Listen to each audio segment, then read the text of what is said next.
La universidad puede poner 1.000 y 1.000.000 de disponibilidades en infraestructura, tecnología, simuladores, laboratorios, aulas, todo. Si el estudiante no quiere aprobar, por más que uno quiera inventarse el agua tibia, el estudiante no lo va a aprovechar. Sea esta universidad pública, privada, fiscomisional, sea lo que sea. No hay ese ambiente de siempre querer ocupar el primer lugar y ir pisando al resto para conseguir ese primer lugar. Hoy en día es un poco más fácil y yo digo, ¿cuánto no hubiéramos querido nosotros tener el YouTube a la mano para aprender a hacer por ejemplo, funciones matemáticas o tantas estas herramientas que tenemos hoy en la actualidad?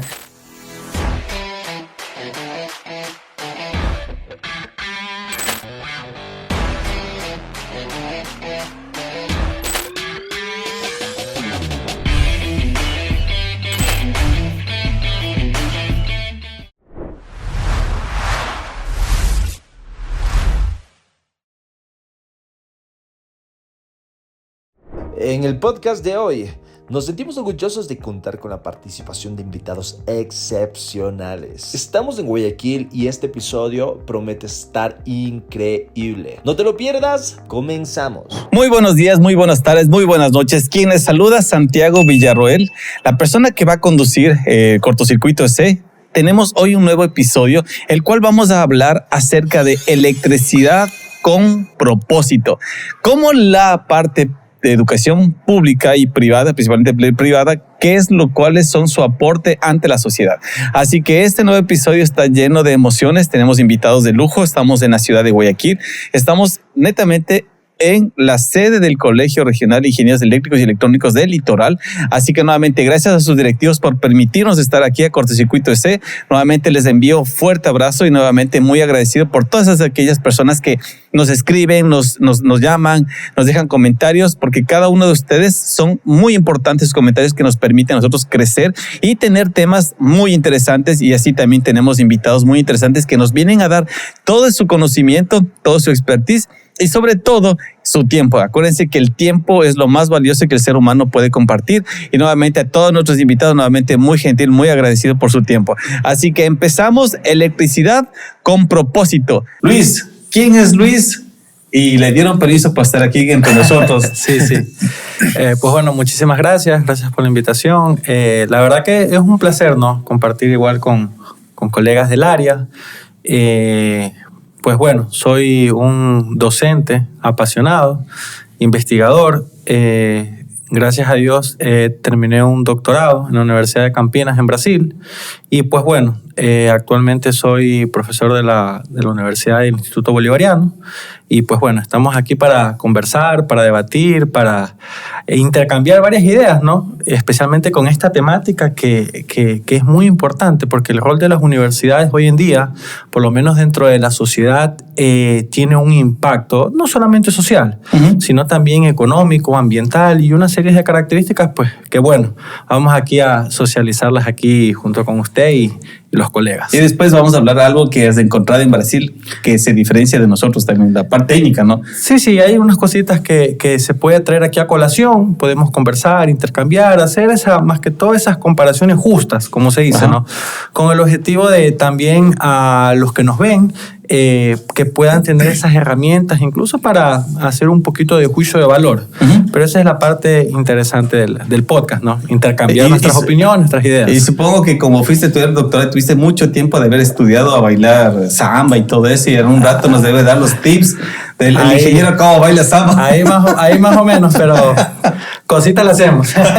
¿Qué haces? Muchas gracias, Luis, por tu tiempo. Andy, ¿cómo estás, Andrés? Qué gusto nuevamente. ¿Qué tal? Es un gusto también para mí poder estar aquí presente y poder conversar, como lo mencionaba Luis también, de estos temas que tienen alta relevancia. De mi parte, yo soy ingeniero electrónico, aunque toda la vida me he desempeñado en el área tanto de telecomunicaciones, por mis maestrías, y en el área de energía, ¿sí? También tengo un doctorado en tecnologías de la información.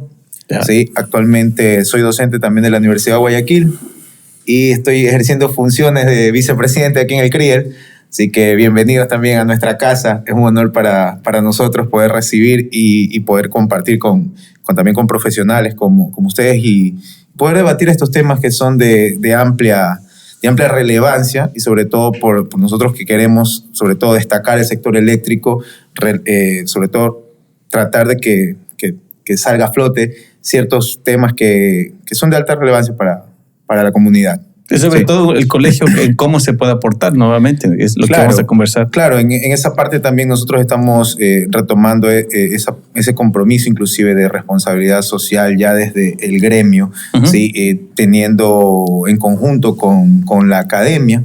No sé si soy docente también de la Universidad de Guayaquil, entonces estamos también ahí con algunas cosas en común, tratando de hacer vínculos, hacer nexos para sobre todo sacar adelante estos temas que son de gran importancia. Muchas gracias y Sí. saludos. Saludcita. Aunque Luis no le dije, pero toca Sí. salud. Es que está haciendo un calor bárbaro. Si me ven más ancho es porque me estoy dilatando, no es el efecto de la cerveza. Mi querido Ervin, que le mandaron ya saludos, fanaticada ya desde dice mi profesor, están ahí. Así Santiago. que Lorena me dice que le mande muchos saludos. Muchas gracias. Así que, ¿quién es mi estimado ingeniero Solano, el más querido por el momento? Muchas gracias a todos. Muchas gracias, Santiago, aquí a los compañeros también, un saludo. Bueno, mi nombre es Ervin Solano, soy docente de la Universidad Salesiana. He tenido el honor de trabajar en la institución por más de 12 años. Desde muy joven me pude involucrar en el área y paralelamente ya venía trabajando también en la industria, Uh-huh. en el área de electricidad también, en la parte de potencia específicamente. Desde muy joven, desde que salí de la universidad, comencé, digamos, a hacer especialización en el área de protecciones y subestaciones. He ido, digamos, evolucionando un poco el conocimiento conforme la tecnología ha ido avanzando. Entonces, precisamente en el área de comunicaciones a nivel de subestaciones y en el área de protecciones. Muchas gracias por estar aquí nuevamente, Ervin. Y ahí viene para iniciar el tema. Tú dijiste algo muy importante, ¿no? Desde muy joven me inicié. Uh-huh. ¿Fue por voluntad propia? ¿Fue porque en la universidad te decían, tú puedes? ¿O fue, pues dijimos, ¿por qué no? ¿Cómo nació ese llamado? Porque llama la atención, ¿no? Dice, desde muy joven me empecé a introducir. Te cuento, siempre tuve la afinidad por la educación.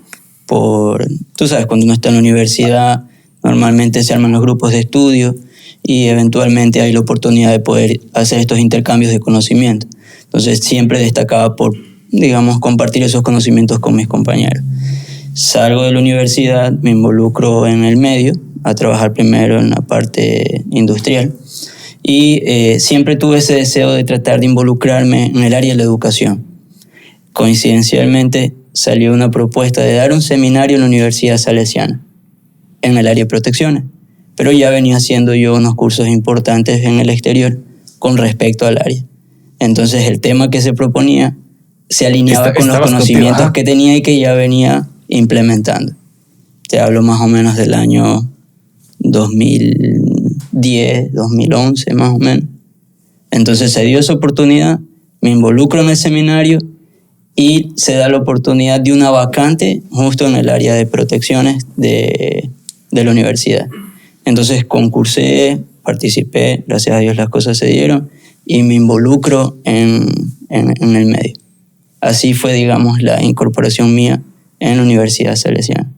Oye, entonces fue, como dice, justo estuviste cuando necesitaban. Estaba en el momento preciso. Ajá. Y las cosas se dieron para precisamente involucrarme y se alineaban justamente con lo que yo quería hacer. Oye, igual te felicito, salud. Muchas gracias. Este es como cuando hay un capítulo Circe cuando dicen, cada vez que vamos a batir, brindamos. Y si no bateamos, brindamos. Y si fallamos, brindamos. Y por si acaso, brindamos. Pero muy interesante tuyo. Y aquí, Luis, yo creo que me han dicho que ya seguir doctorado ya es, si eres casado, para buscar divorcio. Me dijeron. Y si no estás casado, dijo, ya estás loco. Porque es introducir, porque es más, me dijeron que hay un postdoctorado, ¿no? Sí. Entonces ahí viene la pregunta, ¿por cómo así te fuiste más allá en lo que es doctorado y a Brasil? Bueno, la verdad que un poquito la introducción fue media compacta. La historia es bien larga. Y la verdad, bueno, yo soy graduado del SPOL, ¿verdad? También yo soy docente en SPOL. Y todo nació con un profesor, Miguel Yapur, como que dice, vamos a dar nombre. Hay que darle el mérito. Y él fue el que hizo un vínculo, que existen convenios, y me fui para Campinas, la universidad en Brasil, Unicam. Entonces ahí hice la maestría y luego seguí el doctorado. El doctorado lo terminé. En ese tiempo que yo estaba viniendo, conozco a Michelle, que también es parte del ITB, de la Universidad Bolivariana del Ecuador, y ahí también en part-time trabajo con ellos. Y en ese transcurso también siempre yo digo que es importante que a donde quiera que vayamos, es importante el tema de la responsabilidad de dejar buen nombre. Entonces, sí se trabajan en proyectos, se trabajan en becas, uno trata de autofinanciarse también los estudios, porque a veces es complicado mantenerse en el exterior. Y pues bueno, ya de ahí con mi profesor estando allá, Matson, él literalmente me propuso para continuar el postdoctorado, que el postdoctorado la verdad no es un título que se registra en Cenecit, sino más bien es algo más de concurnio, del tema académico. Uno dice, no, tengo un postdoctorado, o sea, hice un trabajo adicional, que es un tema más que contratan a un doctoral para que vaya a hacer un trabajo en específico, qué temas de investigación y ese tipo de cosas. Y ahora como el boom de la movilidad eléctrica, la generación distribuida, paneles fotovoltaicos por aquí, paneles fotovoltaicos por acá. Entonces, ver todos esos impactos, analizar todas esas modernizaciones, como bien acotaba el ingeniero, pues hace que siempre exista esa necesidad del continuo estudio. Claro. Entonces, más o menos esa ha sido mi historia. Pero, pero la misma pregunta que le hice a Ernie, ¿tú fue porque la universidad te metió la espinita o tú solito? No, yo ya desde que yo estaba en el pregrado en SPOL, yo comencé a ser ayudante de cátedra. Y yo fui ayudante de cátedra de una materia que era maquinaria eléctrica 2, incluso de un directivo aquí del CRIEL, que fue el ingeniero Gustavo Bermúdez. Wow. Él fue presidente. Sí, fue presidente aquí del CRIEL. Él también fue directivo en SPOL. Yo fui su ayudante de cátedra por 2 años aproximadamente. Entonces ya el tema de la academia de una u otra forma se fue dando. Hubo un ingeniero ingeniero Adolfo Salcedo, me dijo, oye, antes de comenzar a dar clases, ñaño lindo, ándate un ratito a coger sol, a pararte encima de un transformador. A ver, porque no es solamente el marcadorcito, pues no. Y pues bueno, ahí trabajé un par de años. Robe energía un ratito. Trabajé un par de años en una empresa que se llama Construcciones Vega, que trabaja en temas de instalaciones eléctricas de media baja tensión. Llamé un corte publicitario para ellos. Pero sí, trabajé con ellos y ahí nació para ir a hacer la maestría y después el doctorado. El doctorado fue un sándwich. Ahí un tiempo en Brasil y un tiempo en Italia. Algo que no le pregunté a Ernie, te voy a preguntar a ti también, después, para pasar con Andrés. Tienen cara de que les pedían que les hagan los deberes a sus compañeros. Sus compañeros decían, oye, mira, colítete con el deber. Y los dos, para mí, tienen cara de que les pedían a ustedes que den haciendo los deberes. No. Bueno, a mí no, por lo menos. No. Capaz era al revés. Yo decía que me apoyen. No, mentira. Pero sí.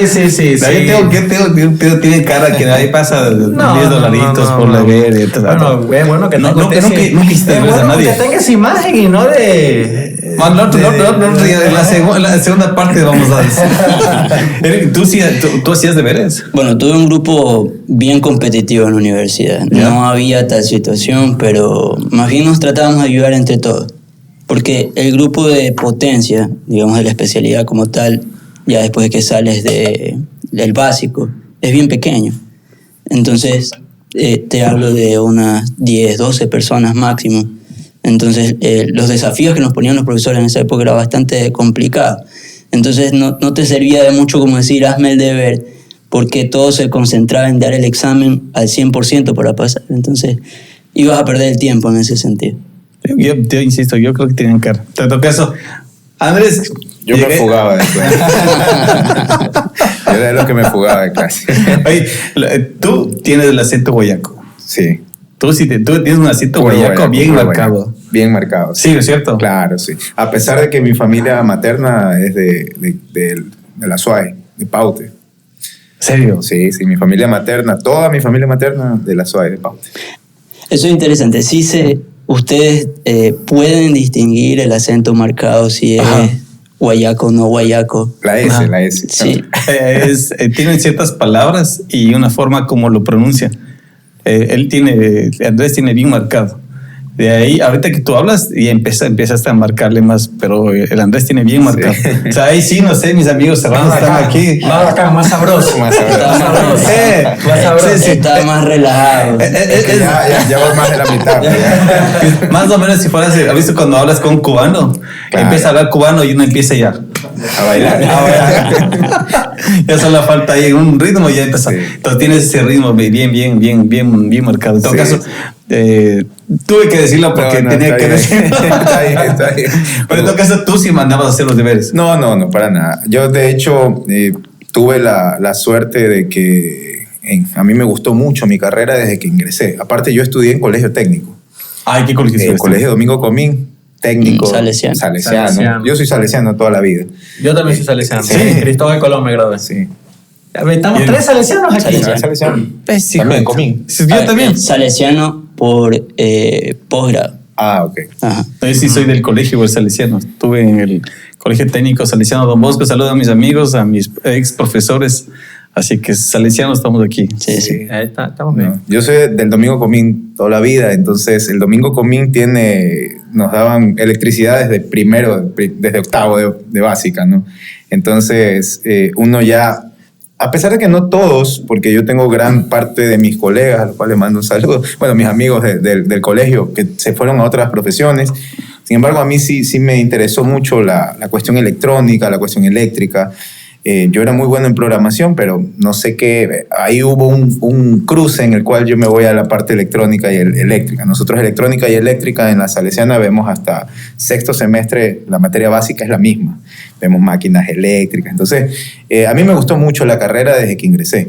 O sea, yo era de los que sí me leía libros, pero también a la par, yo era el de los que si no está el profesor, vamos, organizábamos, sí, íbamos la salida, siempre el deporte también. Aquí también tratamos de llevar el deporte adelante con el gremio, sí. Entonces, eso, o sea, para mí siempre es un compañero, siempre igual, tú no sabes cuándo en un futuro te puede dar una mano. Entonces, siempre para mí ha sido eso, la integración.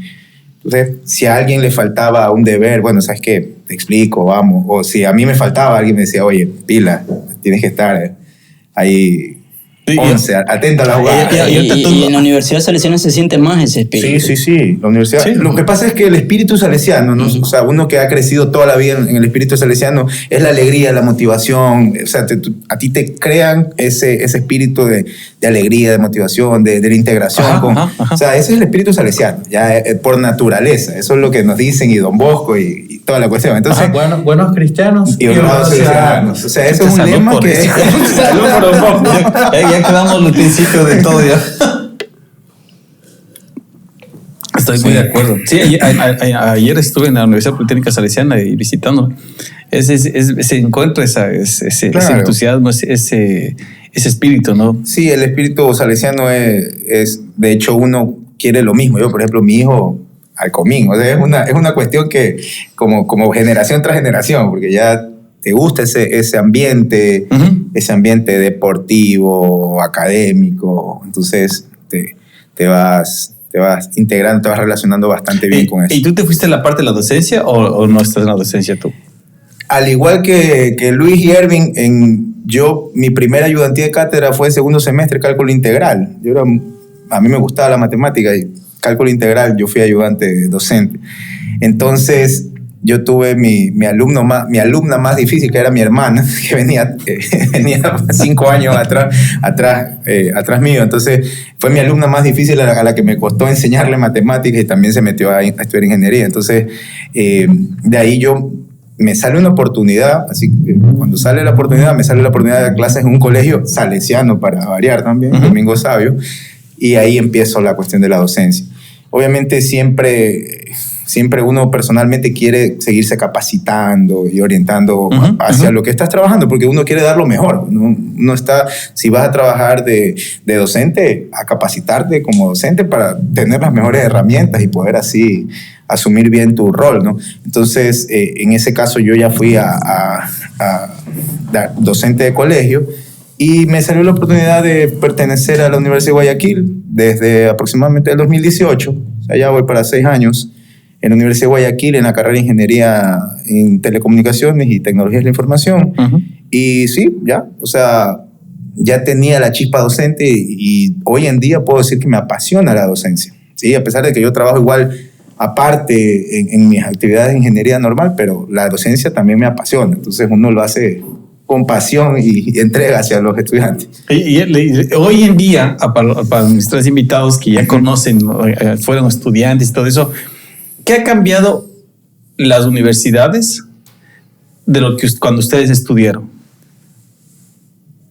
Erwin, Luis, Andrés, ¿qué pueden ustedes dar marcado? ¿Qué ha cambiado desde sus orígenes cuando ustedes estudiaron el pregrado?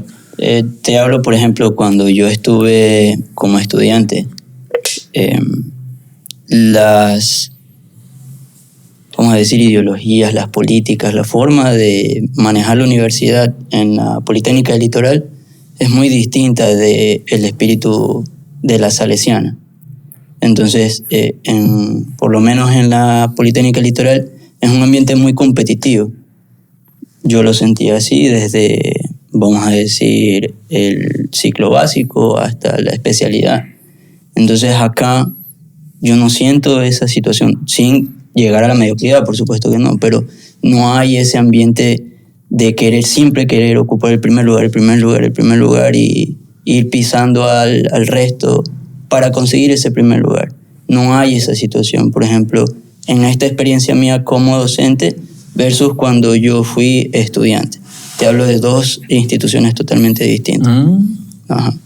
Ahora, he sentido también que ha habido un cambio de la forma en la que se trata de llevar el acompañamiento al estudiante.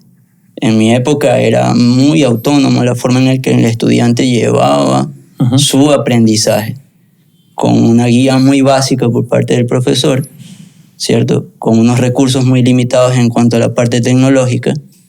Y actualmente el acompañamiento del profesor, si se puede decir, es un poco más cálido, es un poco más cercano, es más distinto de lo que era antes. Antes era muy rígido, yo soy el profesor, hasta aquí llego, después usted es el estudiante. Y ahora un poco más cálido, más cercano, más amigable, ¿cierto? Y con unas herramientas más tecnológicas que te permiten profundizar en algunos conocimientos adicionales.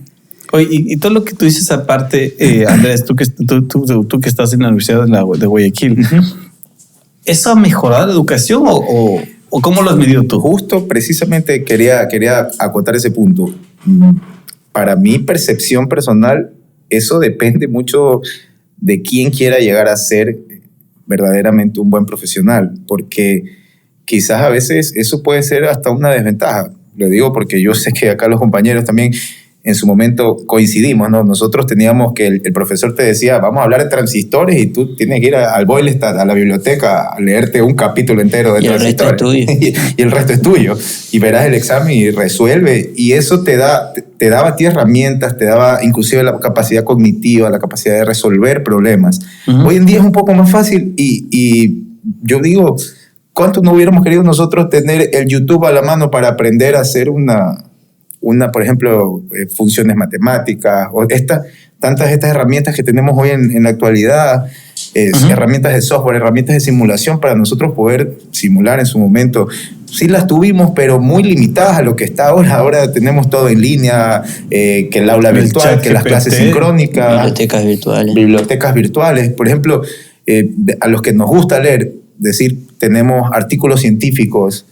Antes eran de papel y tenías que ir a la biblioteca a ver y ya casi que ni se veían, pero esos eran los papers que uno leía, pero ahora obviamente los tienes a la palma de tu mano. Las universidades hacen muy bien en comprar estas bibliotecas, en comprar el acceso y el estudiante tiene acceso a una gama amplia de biblioteca de información digital, pero vamos a ver, habría que hacer un estudio también de cuántos aprovechan esa información, cuántos se conectan realmente a bajar esta información. Entonces, por ahí vendría habría que hacer una medición de realmente cuántas personas están aprovechando estas herramientas. Sí, porque deja muy abierta esa parte. ¿Tú qué dices, Luis? Esa parte? ¿Tú piensas que se está aprovechando o crees que le ves como que...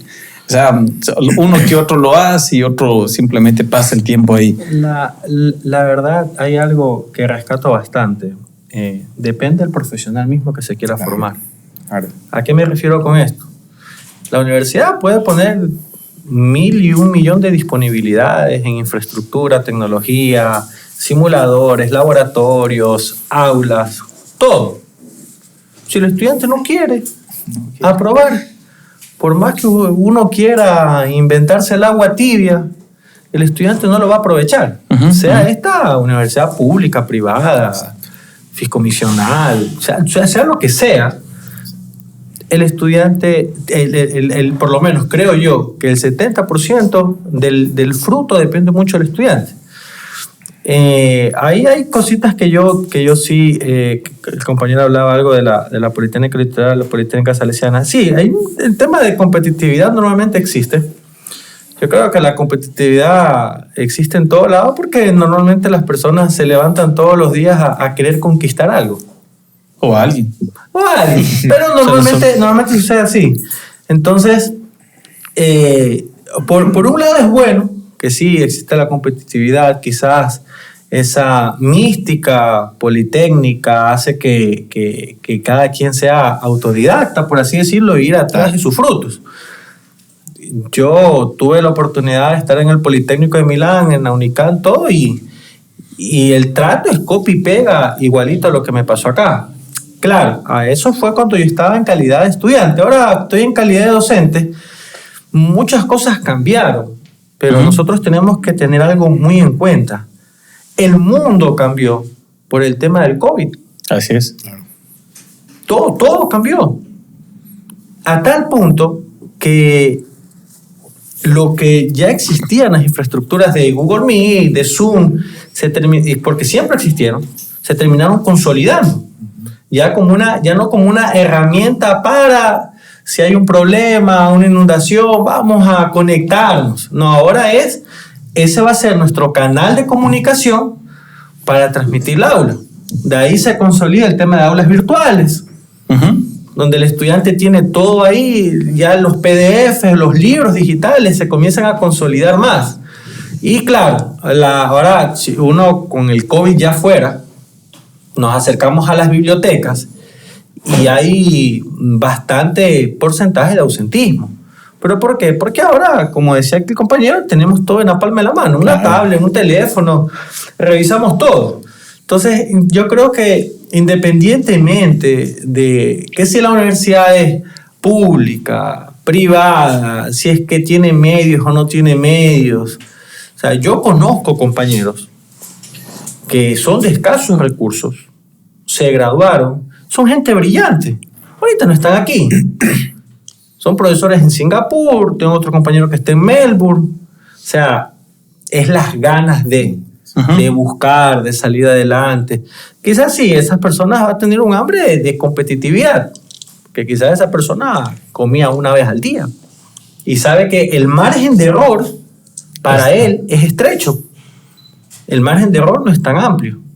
Entonces, por un lado sí es bueno, porque se autoexige, Pero por otro lado, de una u otra forma, claro, es lo que conversaba Erwin un poquito, existen más temas de lazos de cooperación, todo más, porque, pero a veces depende también de la personalidad del estudiante, porque hay estudiantes que le gustaban, él solo muere, vive, renace en el examen, y hay otros que les gusta trabajar en grupo. Sí. ¿Y ustedes cómo pueden decirle, perdón, no hay que ser regionalista, ¿no? ¿Cómo se considera Guayaco? ¿Trabajar en grupo o es individualista? Pregunto, ¿no? Yo le puedo decir de cómo es en la sierra, les puedo decir. Sí, comienza tú como... Por ejemplo, en la sierra la gente es bastante individualista. Sí, me he dado cuenta. O sea, es bien individual, ¿sabes? Coge sí. Oye, no me salió. Tú estás que por ahí dice, tapa, ¿no? O dice, no me salió.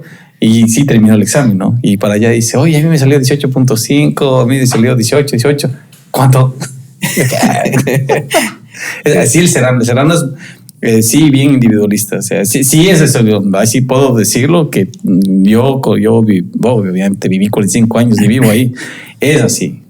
Entonces no sé aquí cómo se puede decir. Yo creo que eso depende también del ambiente que te rodees y el grupo de personas. Bueno, ahora yo lo veo como docente. Por lo menos pienso que mis alumnos practican bastante el trabajo en equipo. Sí, a pesar de que a veces yo les digo, trabajo en equipo no es que uno solo hace y los otros ponen las pizzas, pero practican bastante el trabajo en equipo, ¿no? Pero también depende de en qué grupo encajes. También está muy bien. Eso sí también. O sea, en general comúnmente trabajan en grupo, en equipo. Sí, creo que sí. No digamos que me he dado cuenta que el total del curso es el que se agrupa, pero se identifican con ciertos grupos pequeños y arman estos grupos de trabajo. ¿Sabes que me he dado cuenta bastante por la maestría? Uh-huh. Estamos las 3 sedes, Quito, Cuenca y Guayaquil. Pero mis compañeros de Guayaquil, con mis amigos de Daniel, Lorena, José, Eric, Alexandre, entonces les he visto ellos como grupo, sí se unen. Claro. Uh-huh. En cambio, los que estamos de Quito, todos hacen por su lado. En Azoy también he visto que también sí son medios unidos, pero en Quito sí es más así. Bueno, es que también, por ejemplo, hoy en día, aparte, se ve bastante en la UV, por lo menos en la que yo estoy actuando, en SPOL también, que hay algo que le están inculcando bastante a los estudiantes y es ahora este temita de las habilidades blandas. ¿Mm? Hacia eso vamos. ¿Por qué? Porque ahora no es solamente el saber, sino cómo tú sabes transmitir. Y a veces se fracasa bastante, ¿Por qué? Por algún motivo el ingeniero está acostumbrado a morir en su soledad, hace sus calculitos, pero quizás va a un congreso internacional, claro, se para en un auditorio de 20 almas nomás. Nadie le entendió. Y su investigación, que quizás es muy pesada matemáticamente, para él se le dificulta transmitir, porque quizás hay personas que quizás no son ni de la línea. Y me invento energías renovables, no son ni de esa línea, pero son de otra línea. Y se le va a dificultar entender. Entonces yo creo que hoy en día también la educación también ha migrado bastante, no solo tecnológicamente, sino también desde el punto de vista de que al estudiante se le inculca este tema de habilidades blandas, temas de liderazgo, manejo de conflictos, transmitir no solamente en idioma español, sino también en otros tipos de idiomas, por ejemplo el inglés, y bueno, y una serie de habilidades más que de una u otra forma son un complemento de la parte curricular que el estudiante aprende, pues, ¿no? Y justamente esa es la parte de cómo son, en qué caso debo aplicar esa habilidad blanda, ¿no es cierto? Y aquí te iba a preguntar, aquí en el CRIEL, tal vez ya se da ese tipo de casos de estudio como tal, cuando tienes una muy buena idea y no sabes comunicar y no dicen, oye, ustedes que son miembros, vengan, aprendamos esto, como lo dice Luis, habilidades blandas. Aquí como tal en el directorio, afortunadamente contamos con personas que son de varias, o sea, tenemos conocimientos transversales, uh-huh, intradisciplinarios, podría decirse, porque conocen de varios temas. Inclusive tenemos compañeros del directorio que son ingenieros comerciales, hay otros que están por ahí con la parte legal. Entonces, lo importante es que cada uno ponga su aporte desde el tema que más conoce y tratar de, evidentemente, si esto se quiere llevar, todos tenemos lo que tenemos que tener en cuenta es que todos tenemos que llegar al mismo objetivo, ¿no? Que es trazarnos una meta y poder cumplirlas y tomar las acciones necesarias para poder cumplirlas. Y eso es lo que todos queremos, ¿no? El objetivo común. Entonces, tener las habilidades blandas, evidentemente, es un reto también. ¿Sabes qué? Esta es la segunda vez que escucho lo que son habilidades blandas. Lo escuché en el otro podcast que les invito a todos nuestros seguidores, que viene el podcast con el 8M, que tuvimos 2 ingenieras invitadas. Que les cuento, les voy a contar un breve resumen donde una ingeniera dijo que hoy en día el hombre no resuelve nada. Sí, dijo literal, el hombre no resuelve nada y una mujer prefiere salir a bailar con más mujeres. Porque el hombre paga la cerveza, me paga ver, paga la comida y después toca pagarlo a una, dice. En cambio, si salgo con una amiga, ¿qué voy a hacer? ¿Agarrarle la mano? No. ¿Me va a pedir algo más? No, pues somos amigas. Entonces, ese es el podcast que se viene por el 8M. Viene, pero según ellos, el hombre no resuelve nada, dice. Así que, como estoy aquí con mis amigos guayacos y son hombres más empoderados que el serrano. Tiene que traerlas acá las compañeras. Así que, sabes, Linda, Andrea, ya te están diciendo que vengan para acá. Y aquí dice que aquí el guayaco sí cordialmente invitadas acá a la sede de CRIA. ¿Por qué topé esta colación? Porque ahí me hablaron de las habilidades blandas. Yo no había escuchado, no sé si tú ya habías escuchado antes de mí. Inconscientemente tal vez, no de esa manera, pero sí de que ayudan mucho a la educación integral del profesional. Sí se puede decir también la integración de arte, cultura, deporte, te van formando para desarrollar más todavía esas habilidades como tal. Entonces sí, son parte muy importante. Tal vez uno no las identifica en su momento en la preparación, y les quita un poco de menos por el tiempo que no tienes. Pero sí es importante desarrollarla. Sí, cierto, ¿no? Yo digo, no sé cómo llegó la Universidad Bolivariana, para si vamos por allá, porque hicieron algún estudio, vieron algo o dijeron, es algo que se está haciendo en otros países. Normalmente la Universidad Bolivariana también se rige también en base a acreditación. ¿Ya? Porque normalmente uno tiene que medir la calidad de la educación y la calidad de educación va de la mano de los acreditadores. Entonces la Universidad Bolivariana también justo pasó una acreditación y dentro de esas acreditaciones entra el tema de cómo se mide, porque una cosa es medir y otra cosa es formar. ¿Cómo se mide esas habilidades blandas? Lo mismo pasa en SPOL. En SPOL también tiene una acreditación europea y se trata de medir esas habilidades blandas. Entonces, ¿se mide a través de qué? Ambas universidades o cualquier universidad siempre trata de medir a través de los instrumentos de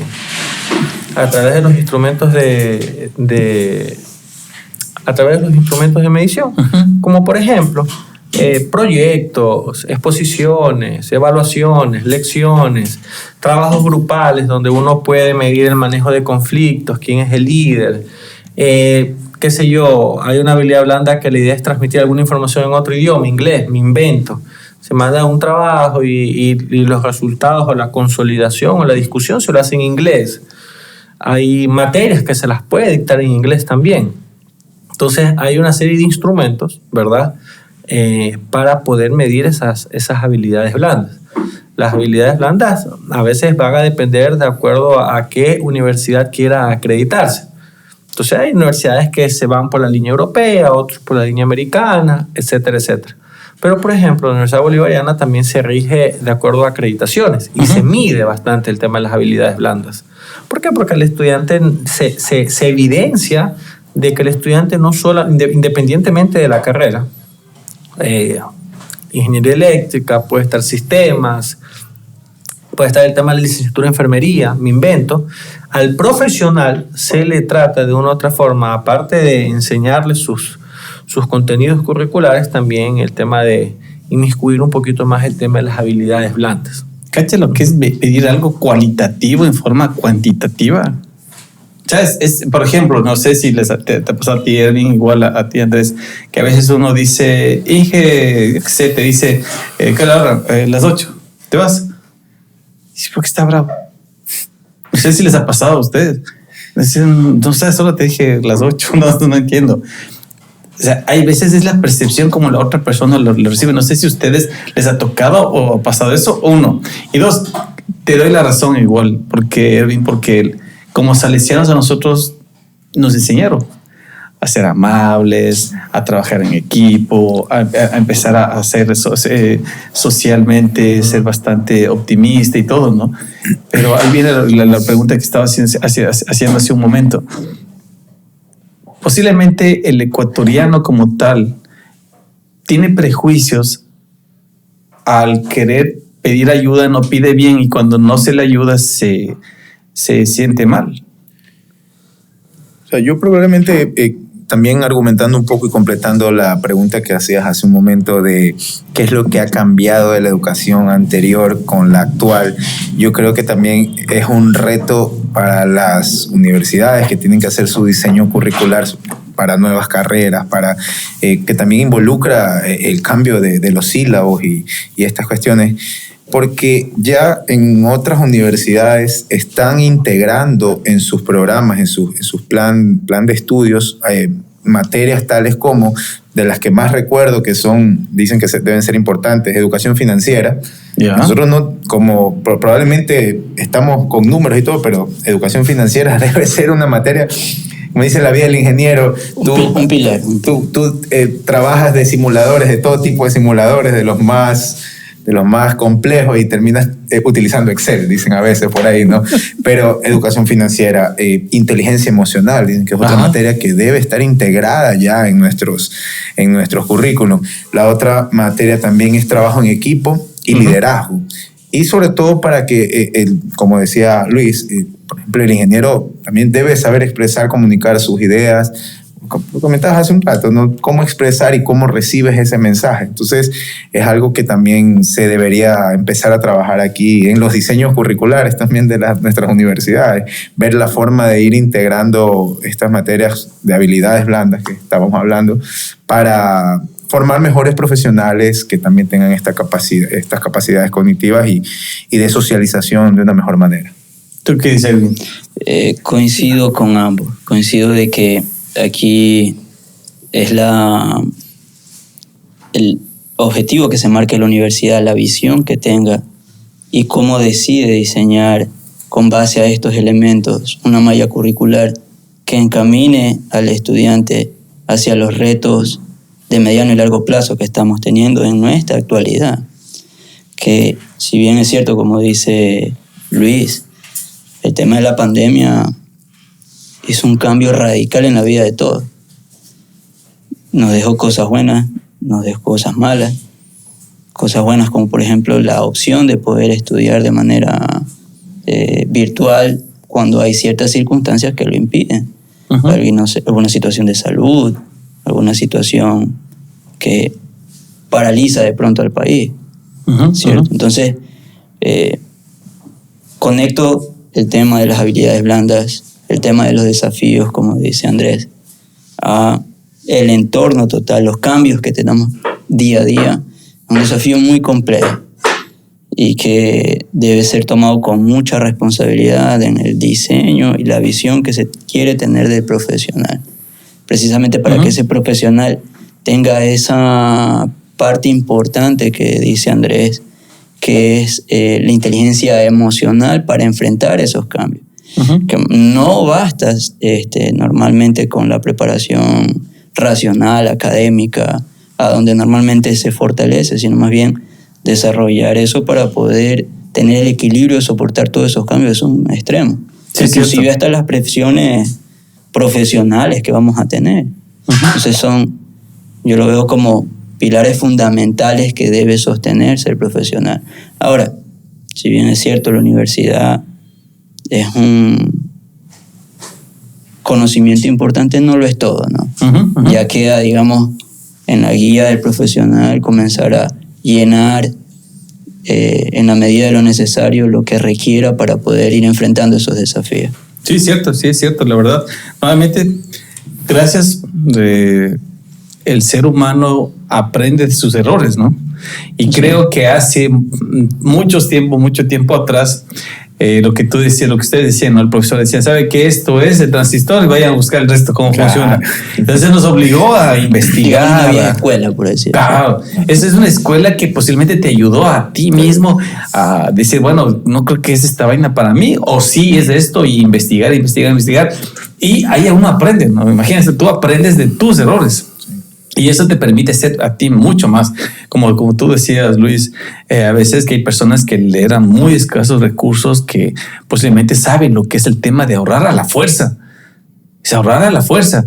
Pero en cambio, cuando ya llegan a tener, y ya en cambio tienen dos opciones. O gastan más o siguen con ese mismo lineamiento. Así que un resumen de la primera etapa, lo que hemos visto, las universidades nos han dado la capacidad y todos los recursos como son y en la actualidad de todo lo que es las bibliotecas virtuales, todo lo que es ya lo que son aulas virtuales y todas esas herramientas que nos permiten a nosotros mejorar la educación por el tema del COVID que se adelantaron, prácticamente se adelantó porque eso había hace mucho tiempo más, un tiempo mucho atrás. El tema de las habilidades sociales, habilidades blandas, que son lo que nosotros tenemos que mejorar. Así que en la segunda parte justamente vamos a hablar qué nos traen los nuevos retos para el 2024, tanto como universidades como en el Colegio Regional de Ingenieros Eléctricos y Electrónicos del Litoral, que ellos les atrae estos retos. ¿Por qué? Porque muy a pesar que existe el colegio, no existen muchos afiliados o poco a poco se van retomando. Así que en la segunda parte vamos a hablar esto y vamos a hablar acerca de todo lo que es el papel que tiene la universidad en la comunidad, así como el colegio. Así que quienes saluda Santiago Villarroel. Me despido de esta primera parte y volvemos a la segunda parte nuevamente con nuestros invitados desde Guayaquil en el Colegio Regional de Ingenieros Eléctricos y Electrónicos del Litoral. Nuevamente gracias y regresamos pronto. FM Electrodo son manos ecuatorianas que fabrican y distribuyen productos de alta calidad para puesta a tierra, asegurándote una conexión confiable y duradera para un mundo más seguro. FM te protege. ¿Problemas de ingeniería eléctrica? CEIN es la solución. Instalación y mantenimiento de puesta a tierra para rayos, calidad de energía, mantenimiento preventivo, predictivo, correctivo. Soluciones de ingeniería eléctrica. Llámanos al 0228 11404. Somos CEIN, Ingeniería, Valores y Sostenibilidad. Regresamos en la segunda parte de el podcast en Guayaquil, en el auditorio del Colegio de Ingenieros Eléctricos y Electrónicos del Litoral. Así que estamos aquí con nuestros invitados, con Luis Andrés y Ervin, son representantes de universidades y del colegio. Así que estamos con esta segunda parte nuevamente gracias a todo lo que es FM Electrodo. Productos nacionales para sistemas de puesta a tierra, para rayos y sistemas de protección contra transitorios de voltaje. Y CEIN, Centro Eléctrico Industrial, una empresa que da ingeniería eléctrica a nivel nacional en todo lo que es mantenimiento preventivo, predictivo y correctivo. Así que aquí abajo les dejo los enlaces. Ellos están a nivel nacional, CEIN trabaja a nivel nacional y todo lo que es FM Electrodo tienen igual sus canales de distribución. Si necesitan algún tipo de asesoramiento, les dejo abajo los enlaces. Si tienen algún tipo de inquietud, ya saben, pueden dejar mensajes, pueden llamarnos y estoquearnos en todo lo que son nuestras redes sociales. Así que no se olviden de suscribirse, de recomendarnos. Y si estás divorciada y dices, oye, para que vean que hay panas más inteligentes que vos, mándales el link. Y si tú estás divorciado, te divorciaste de la tóxica, mándale el link también, diga, ve. Por eso es que no iba rápido a la casa, porque el ingeniero pasa trabajando. Y aquí mis colegas dicen, sí, pasamos muy ocupados, no tenemos tiempo de pensar en otras, ¿sí o no? Claro, ahorita de pensar que estamos en cualquier otro lado menos trabajando. y como estamos apagados del aire acondicionado, vas a llegar sudadito, vas a decir, ¿por qué sudado? ¿De dónde vienes? Y oliendo a cerveza. Pero no oliendo a tabaco. Así que nuevamente venimos a la segunda parte y vamos a hablar de lo que son retos y oportunidades. Vimos una oportunidad que hubo post-COVID, ¿no? No post-COVID, durante el COVID. Fue la educación virtual. La educación. Hoy en día, ¿qué te dice tu jefe? Ve, Gustavo, necesito tal documentación. Antes, hace 5 años, decías, ya, mañana nos vemos. Hoy le dicen, te mando el link del Zoom. Conéctate. Y mi buen amigo Gustavo, ¿qué está haciendo? Chuta, está justo en ese momento en pleno cerveceo y toca decir, espera, jefe, ahorita estoy saliendo, se me va la señal. ¿Cierto, Gus? Pero en todo caso, hoy en día ya toca. Así que, ¿Cómo ustedes ven desde la parte de la ingeniería y la educación? ¿Cuáles son los nuevos retos que se está dando que ustedes desde la docencia y como colegio se debería ya empezar a trabajar? Bueno, antes de eso, salud, porque está haciendo calor. Sí. Estamos en el guay. Oye, estamos en el guay. En el guay. Yo creo que hoy en día se escucha bastante al estudiante. Se lo escucha bastante y el estudiante siempre ha sido importante, siempre ha sido un actor crítico, ¿no? Pero hoy en día ya cumple un rol más estelar, por así decirlo. Entonces hay estudiantes que de una u otra forma las materias, a pesar de que en el CES puede estar catalogados como presenciales, a veces por algún motivo existe un híbrido por ahí. ¿Pero por qué? Hay materias que se las dictan en modalidad de e-learning. Entonces, no hay ningún problema con eso. Hay estudiantes que por algún motivo dicen al docente, oye, ¿sabes qué? Yo aprendo más estando sentado en el aula y no en la casa, porque en la casa me distraigo, voy al baño, abro la refri y una serie de cosas más. Desde un punto de que viabiliza la educación, porque a veces hay personas que son de provincia, tienen que viajar y es online o es híbrido. Si es híbrido, por lo menos te dicen qué clases son presenciales, qué clases son, y uno medio que se planifica. Por eso no hay ningún problema. Yo creo que nos estamos ajustando poco a poco de acuerdo a las necesidades de los estudiantes, pero yo creo que como reto, más bien eso es una oportunidad, que gracias al COVID medio que se adoptaron nuevas líneas de enseñanza, pero yo creo que como reto, hoy en día está el tema de la inteligencia artificial. ¿Por qué? Porque ahora está con el tema de ChatGPT, nos pide un informe, una discusión, viene el estudiante con la versión 3.5, que es la grateche, y tú le dices, el profesor me pidió 20 líneas. Escríbeme una discusión sobre circuitos eléctricos, resistencias, diodos, etcétera, etcétera, en 20 líneas. Él viene y te escribe en 20 líneas. Tú copiaste. Eso es un gran problema hoy en día que tienen las universidades, las tesis, incluso en otros países, porque no solamente es aquí, eso es algo a nivel mundial. Un artículo científico, uno tiene que escribir en la revista científica, por ejemplo, a nivel de electricidad está las revistas IEEE Transactions, uno le da un check a decirle, utilicé imágenes, texto, contenido generado por inteligencia artificial. Si uno no le dice, a través de varios tipos de aplicaciones de plagio, como Turnitin, este tipo, lo van a detectar. Uno tiene que decir, me inspiré por algún motivo. Entonces yo creo que el reto más grande hoy en día es el tema de la inteligencia artificial. Porque por un lado, a veces, usted sabe que para toda regla existe su maña.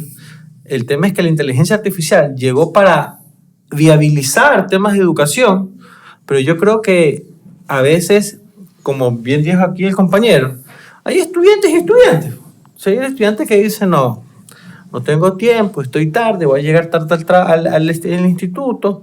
Por ejemplo, en el ITB nosotros tenemos clases de 6:30 a 10 de la noche. El estudiante sale del trabajo. ¿Qué va a llegar el estudiante? Arrastrando los pies. Pero llega y se le da mucho mérito al estudiante que llega y se sienta.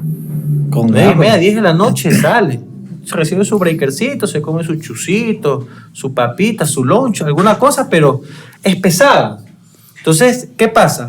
ChatGPT, en vez de viabilizar ciertos canales de educación, ya no viabiliza, sino que auxilia al estudiante.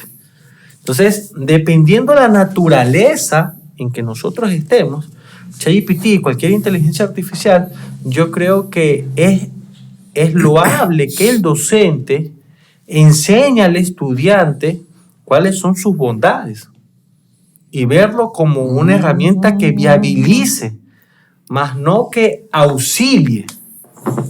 Porque, ¿qué pasa? Llega un punto en que el ser humano, independientemente para lo que usted utiliza ChatGPT, usted le quitó poder de ser crítico. Porque el que piensa ahora es la inteligencia artificial. Entonces se volvió cómodo. Entonces esa criticidad se perdió. Porque ahora aquel que piensa es ChatGPT y cada vez se vuelve más poderoso. Sí, porque cierto. cada orden, lo que normalmente le llaman prompts, cada prompt que usted le inyecta a nivel del mundo, él aprendió una visión diferente, un pensamiento diferente, una forma de ver, un panorama diferente. Usted le puede ingresar la orden hasta con faltas ortográficas. Él le va a entender. Ay, sí. Entonces, esa parte de ahí es interesante y hoy en día las universidades, tanto pregrado como posgrado, están tratando de mostrar esas herramientas como una forma de catalizar o viabilizar o incluso hacer una especie de matching con las técnicas tradicionales para algún tipo de investigación, enseñanza o algún tipo de cosa. La versión 4 es más poderosa, la versión pagada de ChatGPT. Esa es la pagada, 4. Claro, esa ya te puede ver y puede oír. Ya no solamente escribir. Puede ver, usted coge y le pone un documento. Ajá. En base a este documento que te coloqué, hazme una discusión de 2 páginas, modo discurso. Papá, y entrégame un PDF. Y viene y te da un PDF. En base a lo que usted le pidió. Eso es pagado. Esa es la versión pagada, la versión 4. Entonces, ¿qué sucede? La educación está luchando con eso porque ahí entra el tema de las habilidades blandas. ¿Qué le quitamos al estudiante? El pensar. Y ese es un tema que yo sí lo veo como un reto, de que hay que ver la forma de verlo como una herramienta que viabilice la educación. Más Como no, tú dices, con una parte auxiliar, ¿sí o no? Claro. Sí, de hecho, a mí me pasa en el ejercicio de la práctica docente, generalmente al inicio de las actividades o al inicio del semestre siempre tengo un tipo de debate ético con los estudiantes en los cuales solemos conversar de este tema. Y yo le digo, bueno, y tú haces un pensamiento autocrítico también, tú dices, con la inteligencia artificial no podremos competir. Entonces, ¿qué nos queda? Aliarnos. Entonces, ahí viene cuando uno como docente trata de tomar iniciativas, actividades, todo este tipo de secciones de construcción de conocimiento en el cual tú pretendes no utilizar la inteligencia artificial como un enemigo, sino como un aliado.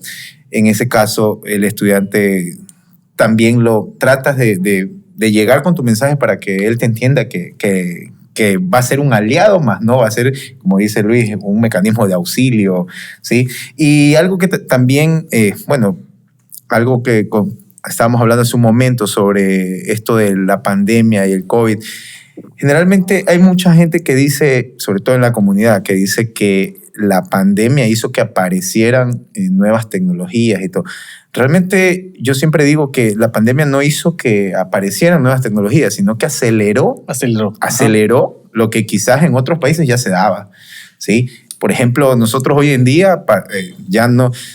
Alguien remóntese al 2019 y quizás no teníamos tanto esto de las compras en línea y que comprabas hasta el supermercado en línea. Esto en otros países era de manera natural. En nuestro país probablemente las empresas tuvieron que migrar todos sus servicios a servicios online, ¿no? Entonces, la pandemia no es que hizo que aparecieran, sino que hizo que acelerara ese proceso, más que nada de la adopción de la idea de que tenemos que convivir con la tecnología. Entonces, yo siempre soy de la idea de que tenemos que convivir con la tecnología, tenemos que esa resistencia al cambio, inclusive acá en la universidad, en la academia hemos propuesto inclusive temas de investigación, sobre todo para esta, repito, de la resistencia al cambio, la adopción de la tecnología para adultos mayores también, entre otros temas de conversación como la adopción de la inteligencia artificial, por ejemplo, esto del ChatGPT, prácticamente para nosotros nació como que en el 2023, si mal no recuerdo, ¿no? El año pasado que se vino este boom, pero esto ya es algo que se venía desarrollando hace mucho tiempo, de los árboles de decisión y todas estas cuestiones que tienen que ver con la inteligencia artificial, las cuales se han ido mejorando y hoy en día tenemos un producto que si nosotros podemos, o sea, tenemos la certeza de que nos va a servir inclusive como una herramienta, como un aliado. Ya hay libros inclusive sobre cómo utilizar el ChatGPT para mejorar la educación. Entonces aquí también viene un debate ético también, claro, con el estudiante de que qué haces. Por ejemplo, yo no doy la materia, pero tengo compañeros que dan programación y dice, oye, ya no sé qué hacer porque el programa que le pongo en el examen lo ponen en ChatGPT, dame un código en Python, en C, y sale el código. Entonces ya es un copy-paste. Entonces, aquí también viene parte del raciocinio, porque esto puede ser que quite una parte crítica, el raciocinio del estudiante, la actitud reflexiva.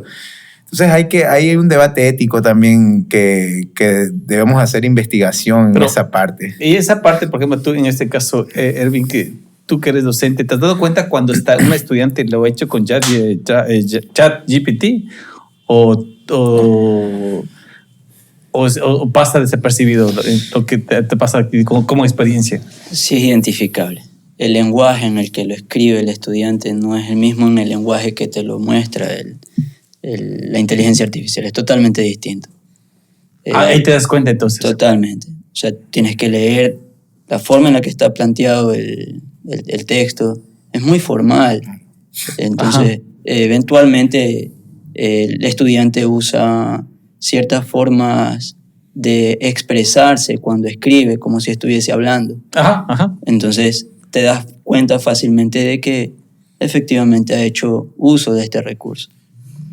Lo que pasa es que también hay que tener en cuenta que el ChatGPT ya te da un concepto adaptado al conocimiento, y el estudiante, tú tienes por entendido que estás en clase y él está en un proceso de adaptación al conocimiento.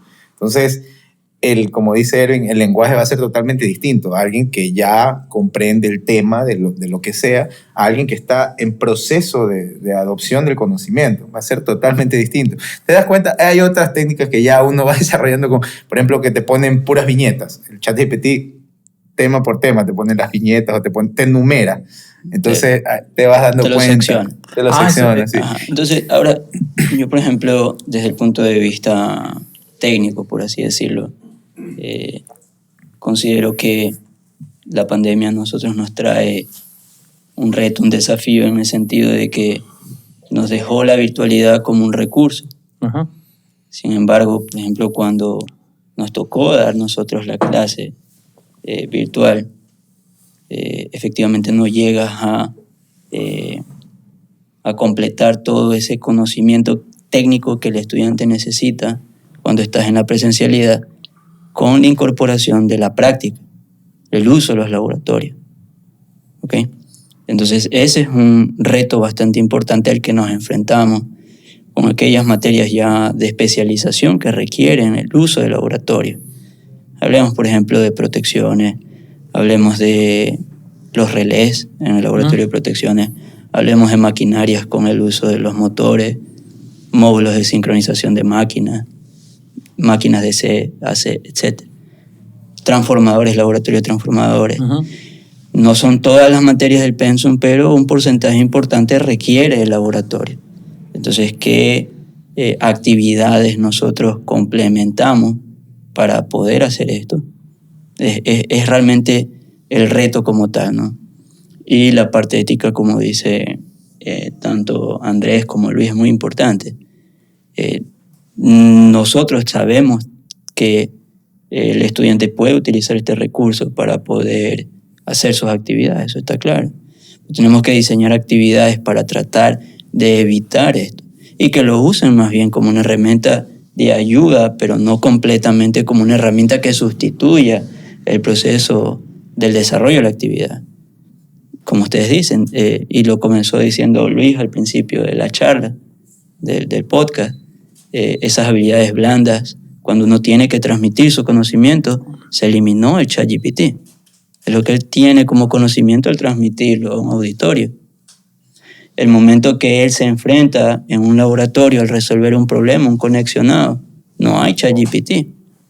Y por más que tú hagas la consulta en el momento que estás en una industria, como tú dijiste, del problema que tú nos contaste, que tuviste en la Concordia, fue una habilidad tuya social de preguntar a alguien algo.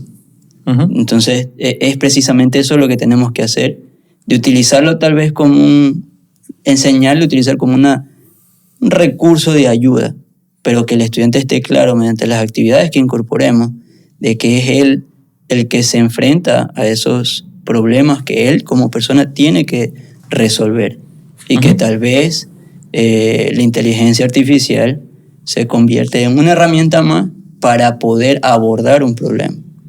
Entonces, el diseño de, vamos a decir, las materias del pensum, mediante el equilibrio de la parte virtualizada con la incorporación de esos recursos, vamos a decir, prácticos, es lo que el estudiante lo va a ir como que separando, vamos a decir, de ese extremo del uso completo de la inteligencia artificial. Oye, y esa parte, les pregunto a todos, empezando desde ti, Erwin, si es que tú tuvieras la capacidad de aumentar una materia en la universidad, ¿qué materia la aumentaras tú? Muy interesante. Y me parecía bastante interesante lo que conversaba Andrés cuando hablábamos de las habilidades blandas. Desde el punto de vista práctico, cuando ya te toca afrontar el campo, ¿cierto? Nosotros tenemos una preparación técnica importante, pero nosotros no sabemos manejar un personal. Nosotros no tenemos un equilibrio emocional a veces. Nos ponemos bravos cuando las cosas no se dan. Nosotros no sabemos manejar un presupuesto, ¿cierto? Entonces, inclusive cosas contables que cuando nosotros en las materias, por ejemplo, en el pensum hay por ahí contabilidad, tal vez buscamos otra optativa que no sea contabilidad porque no me gusta la parte financiera. Pero cuando te enfrentas a la realidad, es uno de los pilares del ingeniero, ¿sabes? Como tal. Entonces, la parte del marco legal también, ¿sabes? Totalmente importante en la preparación de un ingeniero. ¿Tú lo pusieras? Marco legal, Ajá. algún aspecto financiero, tema contable, por ahí microeconomía. Y le pregunto a Andrés, ¿cómo hacerle al estudiante que muy a pesar que le va a necesitar contabilidad, finanzas, como dice Erwin, toda la parte legal, ¿cómo hacerle que le guste? Bueno, el hecho de que le guste ya casi es una decisión personal, pero sí se puede compartir y experiencias del ámbito laboral. Hay que también tratar de insertarlo al estudiante en un ambiente casi laboral, ¿no? Porque nosotros como ingenieros sabemos que para ganarnos nuestro primer dólar vamos a tener que hacer un presupuesto. Y eso no te lo enseñan en los 10 semestres de ingeniería. Comparto totalmente con lo que dice Andrés. O sea, el estudiante lo que le va a llamar la atención es cuando tú le cuentas un caso de práctico. Práctico de inserción laboral. Esto me pasó, me enfrenté a este desafío, no tenía esto, hice esto, lo resolví así. El estudiante, ok, esto necesita. O sea, desde el punto de vista teórico, si tú le pones un problema del libro donde no transmites un problema al que te enfrentaste tú, no lo recepta. Pero tú valoras más el profesor que te lleva a un problema en el que es enfrentado. Entonces ahí viene el equilibrio entre la teoría y la práctica, que es muy importante. Claro, eso en mi caso, por ejemplo, eso es una de las técnicas personales que con los estudiantes yo trato de llevar a cabo, sobre todo en el aula de clases, de tratar de insertar problemas de un ámbito real, tratar de insertarlos con el tema que estemos llevando en ese momento.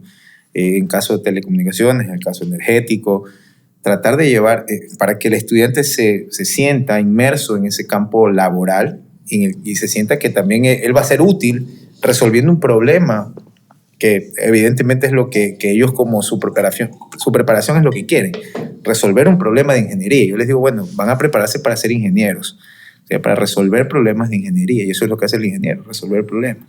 Entonces, eso también ahí conlleva a que tú le tengas que decir, bueno, no solo es resolver el problema de ingeniería, sino que tú vas a tener que presupuestar, hacer un presupuesto, vas a tener que manejar personal, vas a tener que tratar de tener un liderazgo para poder llegar y comunicar tu objetivo, tus metas y todo eso.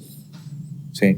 Ahí yo veo también una situación que se debe manejar con mucho tino, desde el punto de vista, por ejemplo, desde la experiencia práctica enmarcada en el área eléctrica, ¿cierto? Con respecto a estas materias que mencionamos que se deben también dar en el pensum, que serían importantes en la parte profesional, de que a veces las abordan profesionales específicos del área y que no tienen relación con la profesión. Por ejemplo, desde el punto de vista marco legal, desde el punto de vista financiero.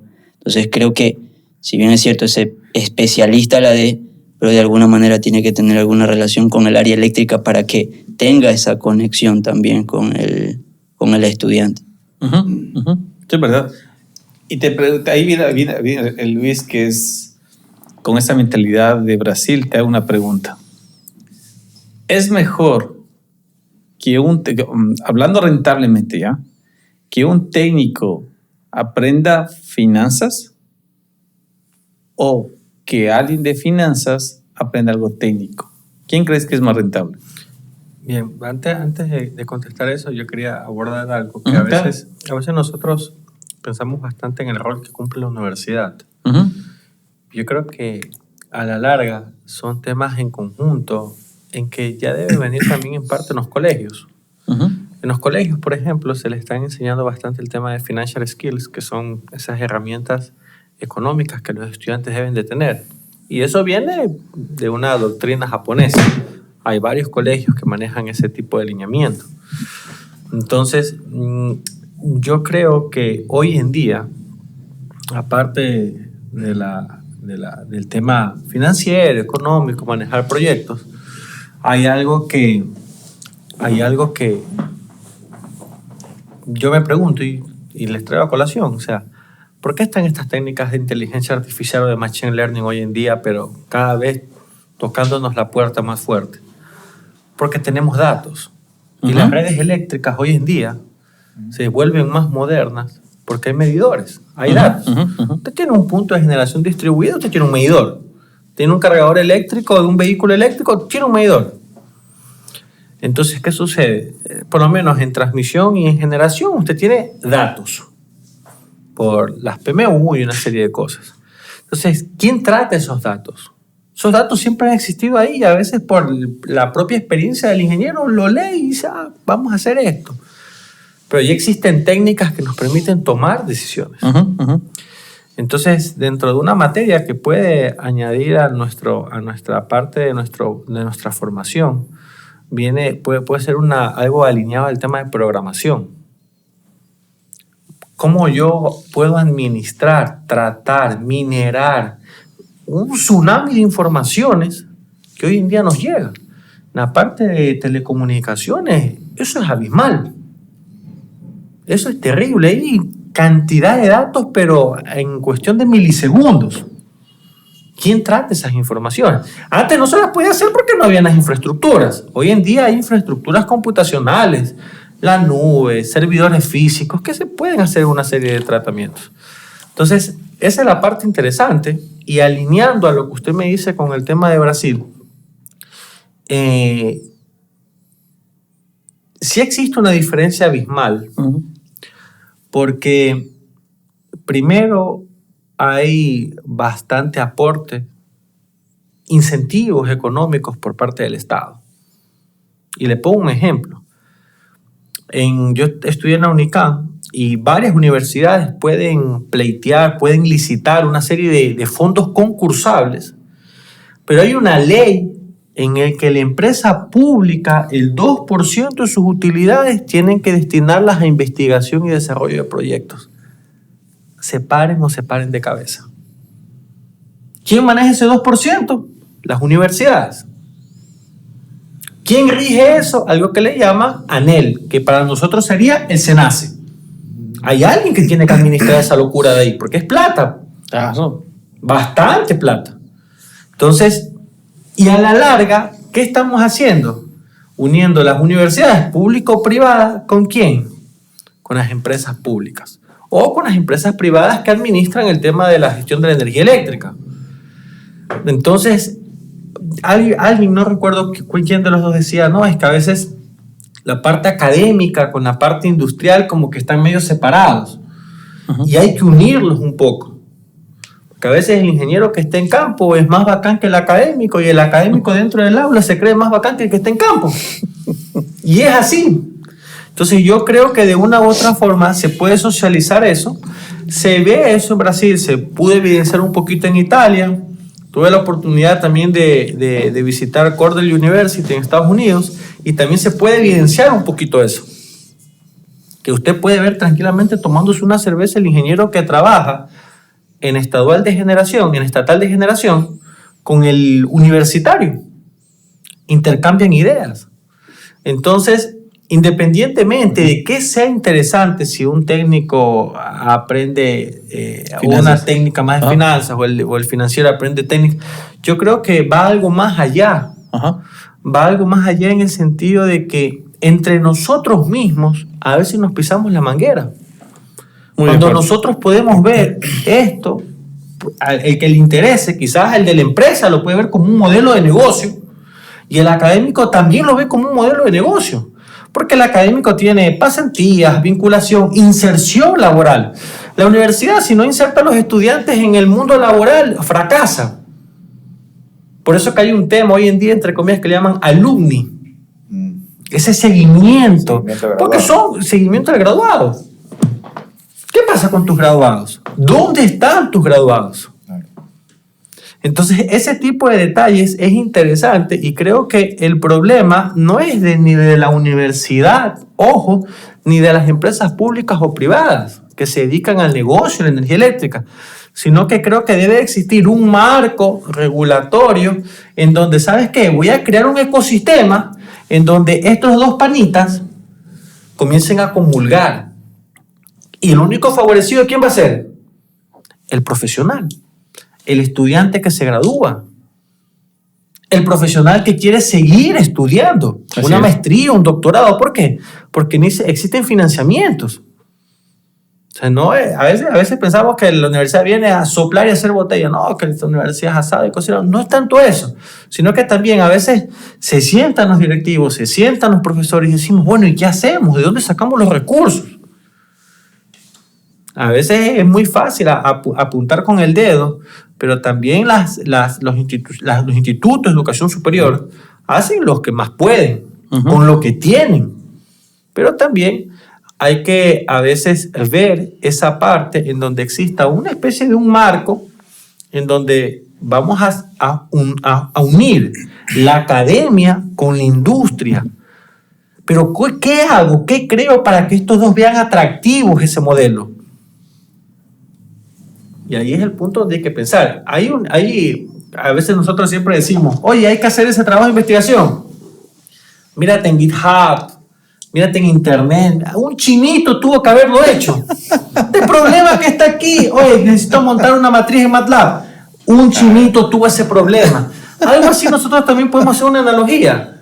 Alguien ya tuvo que haber planteado ese problema. El tema es que a veces hay que pensar más en el aspecto social, porque hoy en día la universidad o las instituciones cuando se unen en un marco común tienen tres frentes. Social, el estudiante, ¿cómo lo inserto? Ambiental, ahorita el boom, el Plan 2030, el Tratado de París 2050 y todo más, con el tema de la descarbonización del medio ambiente. Y el económico. Yo me siento con usted a hacer un negocio, tiene que ser atractivo para usted y para mí, si no nos sentamos. Así de simple. Entonces, son dos gentes que deben de comulgar entre sí, pensando que, de una u otra forma, tener resultados satisfactorios en esos tres ejes. Es mi forma de pensar. Quizás alguien va a decir, sí, coincido con Luis, o alguien va a decir, no, este es un loco. Un loco que salió, está tomando cerveza y comenzó a hablar locura. Pero en realidad... Un loco que ama, no es... Pero en realidad, el loco que ama. Pero en realidad... loco que bebe. En realidad, hay un tema muy interesante de que a veces pensamos en el negocio, pero no pensamos en el valor humano. Sí, es verdad. Y ahí es un tema a pensar. Salud. Luis. Está bien, esa es la manera. Por eso venimos a Guayaquil, porque dijimos de aquí se dicen las cosas como se deben. Y salió Vale Otro aquí. Aquí dice, Vale otro. producción donde salió el ingeniero vale otro, por favor. Aquí el compañero debe estar pensando, ni más van a hacer un programa que güey, No, le vayamos por la tercera ronda, dice. No le den tragos a él. En Quito, ¿Qué aguantan digo? Dos rondas, ¿no?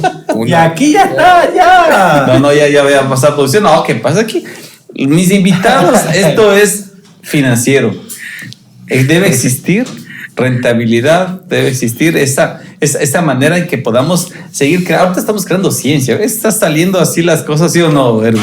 Hasta Erwin también ya está hablando más. Si no, más y sacamos un paper acá. me dijeron aquí, dile que sonría a Erwin, dice.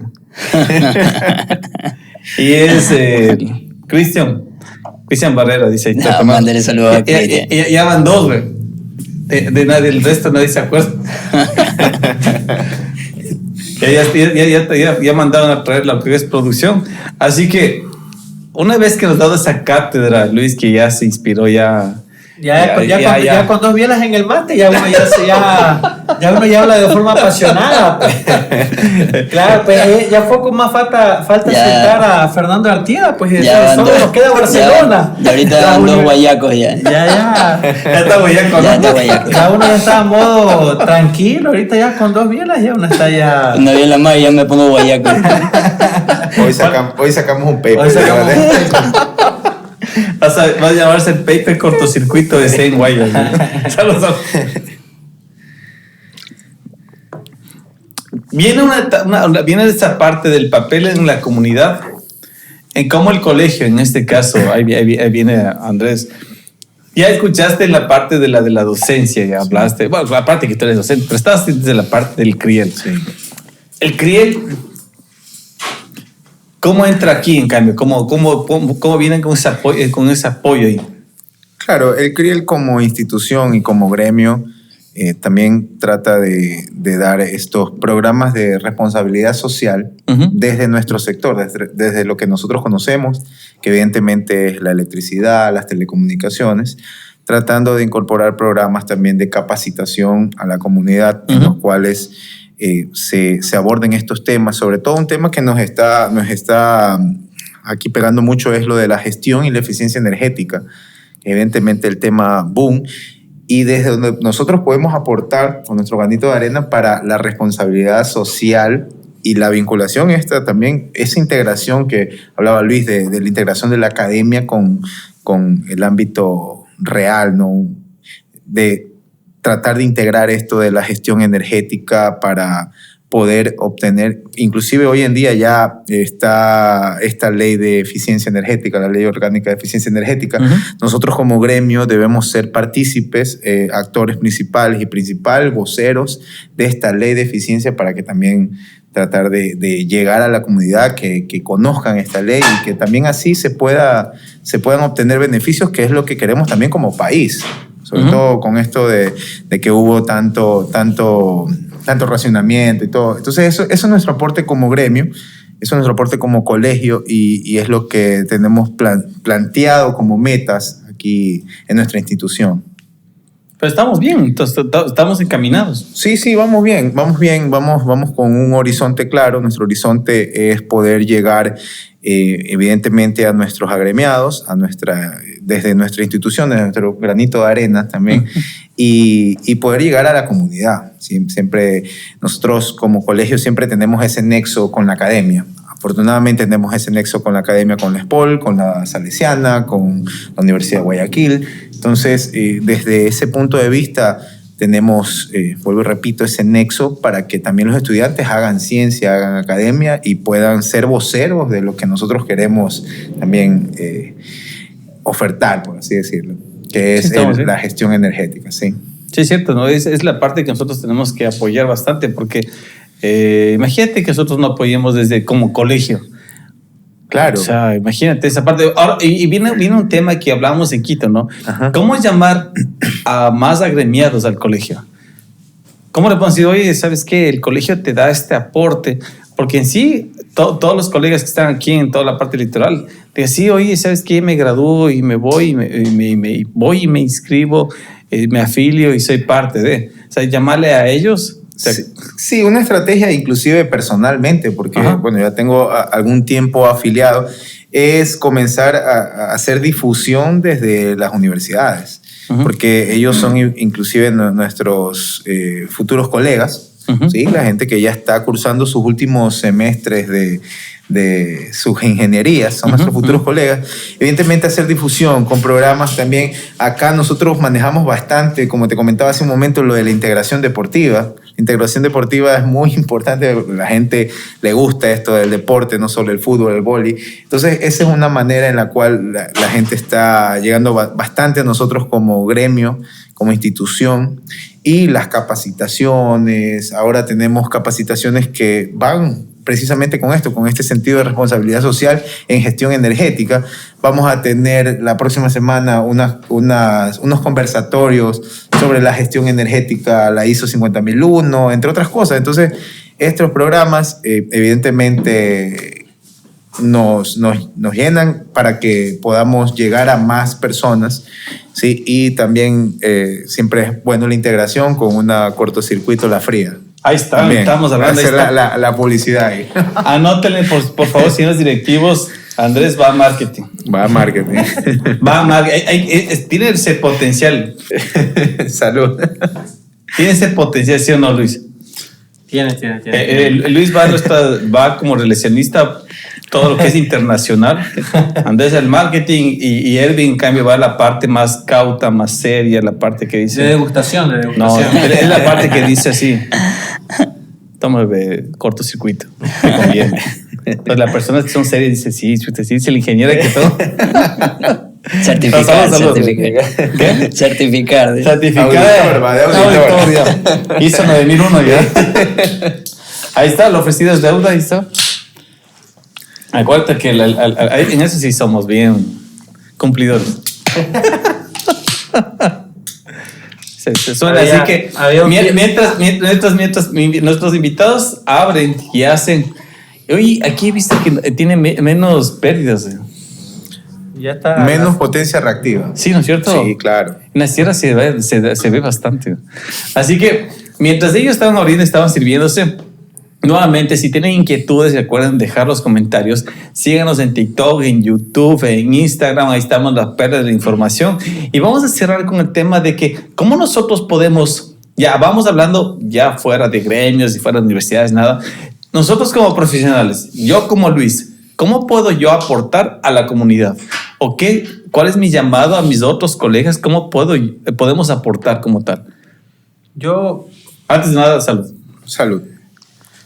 Aquí está. De salud, estamos. Salud. Andrés. Luis. Bueno. Este es maracuyás, De maracuyá, dice ahí. Hable serio. Es que vamos por la tercera ronda, pones para que uno... No, se llama IPA, de higo, de papaya o de arándanos. Caramba. Bueno, ahorita sería interesante ponernos en los papeles de un estudiante, en los zapatos de un estudiante. Hoy en día existen tecnologías, van a visitar al abuelito, a la mamá, van a visitar al tío, y lo primero que piden es cuál es la clave del Wi-Fi. Ajá. Ya están comiendo y están con el celular en la mano. Yo creo que hoy en día tenemos una herramienta muy poderosa en la palma de la mano, que es el teléfono. Y en el teléfono ya, aparte de cumplir su función, que es de conversar, comunicarnos entre 1, 2, 3 personas, hacer una llamada grupal, yo creo que también uno tiene acceso a una serie de informaciones en donde sea que estemos parados. ¿A dónde quiero yo llegar con esto? De que la persona también tiene que autoeducarse. A veces ponemos como un pretexto, decimos, no, es que por algún motivo no pude ingresar a la institución pública, pero tampoco tengo el dinero para ingresar a la institución privada. Está bien, puede pasar. Vamos a esperar el próximo semestre, esperemos Dios mediante que la situación económica mejore y veamos qué se puede hacer. Pero ¿qué hago hasta ese entonces? Y ahí viene el punto, en que a veces a las personas puede ser que a un grupo le falte ese tema de la búsqueda insaciable.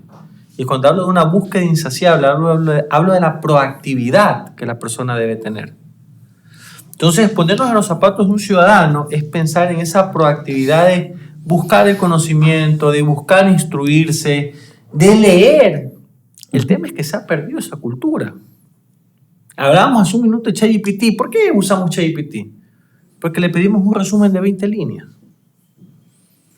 No quiero leer un PDF de 8 líneas. Quiero un resumen, un párrafo. Quiero entender qué son sistemas de protección eléctrica. Dame un párrafo.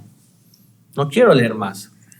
Entonces viene el tema también de que el ser humano, como consumidor de ese conocimiento, de ese modelo de negocio al que le llamamos educación, también tiene que buscar esas informaciones.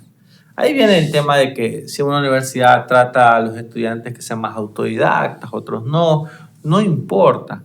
Pero todo va a lo que decía aquí el colega. Depende mucho del perfil de la persona.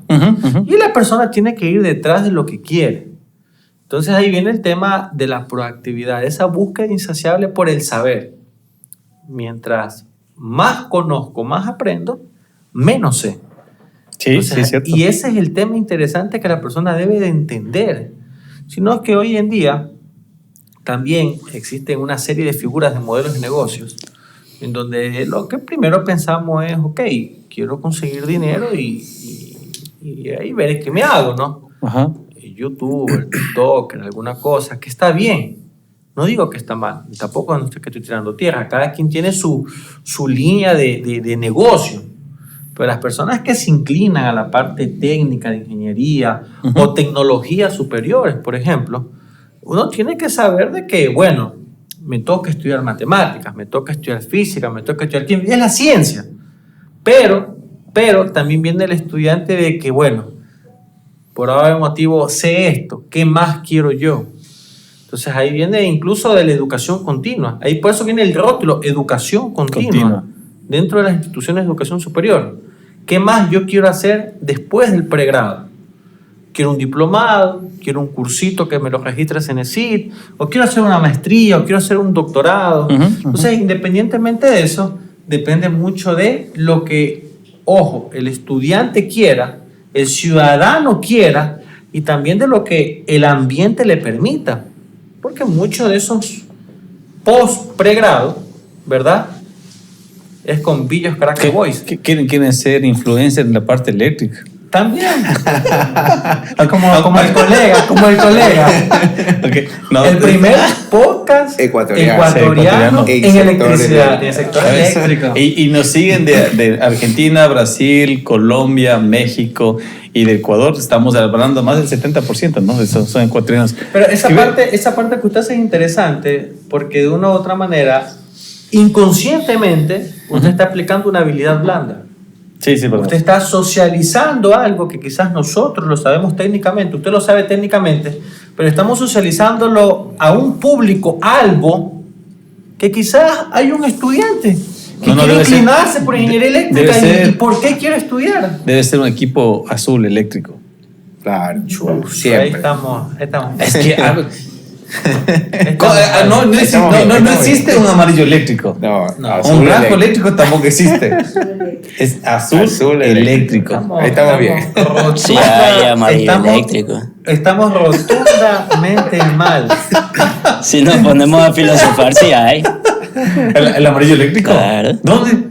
Cuando usted pone a inflamar el fuego, hay unas tonalidades azules. Pero podemos decir de que ahí... Ya está filosofando. Claro. Ya se pasó de Ya se pasó de la segunda vida. Ahí está. Aquí tenemos, cuando nos queremos filosofar, ahí está. ¿Usted ha visto una biela azul? Una biela azul. ¿Ha visto? No, lo podemos crear. No. Producción, lo vamos a crear una biela azul que Con se va a curazao, llamar... con curazao. Con curazao, ahí está. ¿Pero cuál se está tomando ahorita usted? Una amarillita. ¿Está feliz? No le veo el color, pero... Yo estaba hablando de colores. No, pero sí ve una inclinación. Los tonos azules del banner, la mesa color azul, el colega tiene el control del carro azul. Está terrible. El calzoncillo color azul. No había percibido, no hemos llegado a ese nivel, pero bueno. No, yo siempre he dicho, hasta donde yo sé, azul eléctrico. Entonces hay que... Y como voy, yo siempre he dicho, cada persona debe ser hincha de un equipo de acuerdo a su profesión. Como buen eléctrico, Azul eléctrico. azul. Esa es mi forma de... Es que me está viendo como Marcos. Que chucha, te voy a coger afuera, hijo. Pero, ¿coqueta o no coqueta? Es que te parte pues del grupo. Claro, tiene No, que es parte del decirlo. Pero en todo caso... Sí, no nos debíamos, sigamos. No, sí. En todo caso, continúo con la parte que... Hasta me olvidé lo que iba a preguntar, Andrés. Es que tenía la pregunta Pepa ahí, porque el Andrés esto ya fue, me llevé, me estaba Marquetera. centrando para que simplemente Andrés tague el gol. Ya. ¿Sí o qué? Gol de cabeza era. En todo caso, volviendo a lo que estamos diciendo para finalizar este tema, es, Andy, ¿tú qué dices? ¿Le hacemos o no le hacemos válido los deberes que vengan con ChatGPT? Si te dice abajo un checklist que te diga, utilizó ChatGPT y te ponga un check.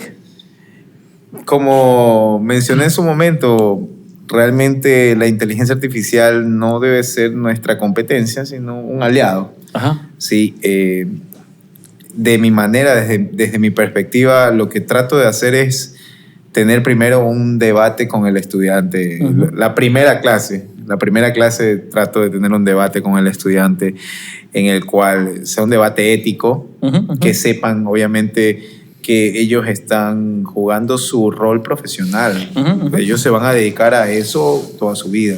Y quizás en el ámbito laboral probablemente tengas un problema que ChatGPT no te lo va a resolver. Entonces, pero puede ser una ayuda. Entonces, esa mezcla, ese mix que debe haber entre la problemática real y lo que se encuentran en las aulas de clases es lo que el estudiante debe conocer, y si el estudiante lo tiene claro así, bueno, es válido. ¿Sí? Es válido. Sí, ¿no es cierto? Sí, sí. Te cuento que cuando yo estudié ahí en una universidad que hay en Quito, muy prestigiosa, te hacen firmar una hoja, ¿no? Que si te encuentran todo lo que es copiando, si tienes un plagio, simplemente tú tienes que... Gracias. Entonces yo fui, te cuento, se fue hace 20 años, ¿no? Entonces yo digo, uno, primera vez ahí leyendo, como el acta de casarse uno, ¿no? Bueno, cuando uno se casa, uno se solo compara firme, ¿no? tampoco, ¿verdad? Y te ponen Ahí está con una pistola acá, güey. Y te ponen un asterisco rojo, obligatorio responder. Tenés que cómo decir paso. Sí, no. Uno cuando se casa, uno dice firma aquí, uno firma y dice, no sé si fue... Y lo engañan a usted porque le ponen administrador. ¿En serio? Como administrador lo ponen. ¿En serio? No sabía. No sabe. Y lo ponen como más administrador de triste es que uno toca estar pidiendo, ¿me puedes dar para el pasaje? Entonces, lo que está diciendo... O explicando por qué es papachola. ¿Qué les va a contar? No cuentas. En todo caso, porque ya me hicieron olvidar. Es que está tan buena la cerveza y tan buen lugar que uno empieza a tener tantas ideas que dice, bueno, voy por acá. Pero en todo caso, Erwin, hemos hablado cómo el ChatGPT, como decía Andrés, desde un principio vamos a hablar las cosas claras.